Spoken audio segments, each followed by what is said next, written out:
জায়গা আছে।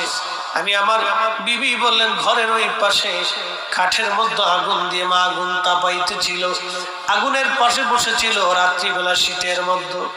আমি দ্রুত গতিতে খুব উত্তপ্ত মেজাজ নিয়ে মায়ের দিকে গেলাম। মা আগুনের পাশে বসেছিল, আমি পিছন দিক দিয়ে যে মায়ের পিঠের মধ্যে লাথি কষে মারলাম।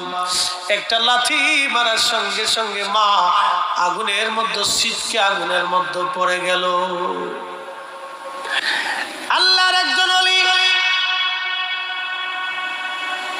কাবা শরীফে প্রত্যেক বছর হজে যান, আর উনি দেখলেন কাবার পাশে একজন যুবক হাত কাটা, একটা যুবকের পা কাটা, চোখ উঠানো, ওই কাবা শরীফের পাশে মাকাম ইব্রাহিমে বসে বসে কাঁদে। বসে বসে কাঁদার আল্লাহ আমারে মাফ করে দাও, আল্লাহ আমারে মাফ করে দাও।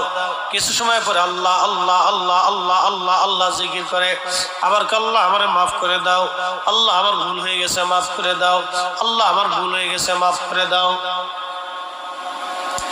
প্রত্যেক বছরে আল্লাহর ওলি হজে যায়, যত সময় মক্কাতে উনি কাটায় তত সময় দেখে মাকাম ইব্রাহিমে বসে বসে আল্লাহ আল্লাহ করে আর খালি মাফ চায় মাফ চায়।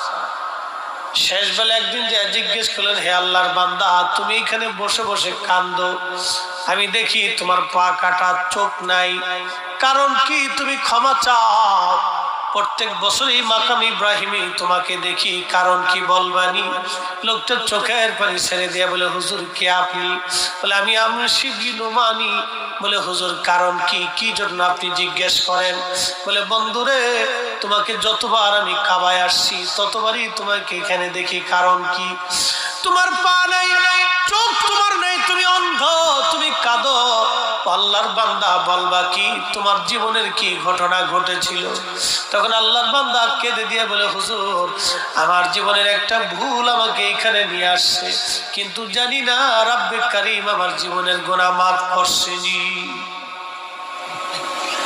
বলে বলো তোমার জীবনের ভুল কি? ওই লোকটি কেঁদে বলে, হুজুর আমার আব্বা জান ছিল কাঠুরিয়া, আমার আব্বা মারা গেলেন, তখন আমি মায়ের কোলের মধ্যে দোলনায়, আমার মা ইচ্ছা করলে আরেকটা বিবাহ করতে পারতেন, কিন্তু আমি সন্তানের দিকে তাকায় মা দ্বিতীয় শাদী করেন নাই, দ্বিতীয় স্বামী গ্রহণ করেন নাই। আমার মা আমাকে নিয়ে জীবন সংসার চালাইতে লাগলেন। আমি বড় হলাম, বাবার কাজ কাঠুরিয়ার কাজ আমি ধরে ফেললাম, কাঠ কেটে বিক্রি করে কোন রকম